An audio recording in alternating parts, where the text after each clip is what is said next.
Првите групи на бегалци и мигранти кои со недели беа на Идомени пред македонската граница од вчера почнаа да се транспортираат кон камповите во Катарини и Виреја во внатрешноста на Грција.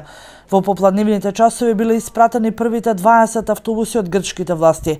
Контрадикторно на одлуката од последниот самит на Европската Унија е денешната изјава на членови на УНХЦР, кои велат дека никој нема да биде принудуван од бегалците да го напушти импровизираниот камп пред границата со земјава, ќе заминат само оние кои сакаат да се вратат назад. За сега информациите се дека околу 600 луѓе го напуштиле кампот од вчера, но огромен е бројот на оние кои велат дека нема да го напуштат Идомени. Тие сакаат по секоја цена да ја преминат границата од тука.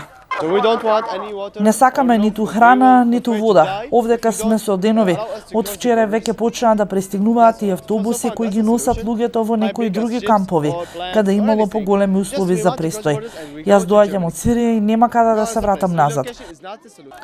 И покрај заминувањето на само мал дел од бегалците и мигрантите од Идомени кон внатрешноста на Грција, веќе трет ден траат протестите на бегалците внатре во кампот. Некој од нив започна и штрајк со глад. Трет ден е блокирана и железничката пруга. Вагоните не се обраќаат кон Македонија. Додека пак на само 1 километар од Идомени е кампот Вино-југ на македонска страна. Таму во моментов има околу 80 бегалци и мигранти. Македонија ќе чека одлука од Унијата до кога овие луѓе ќе останат на македонско тло.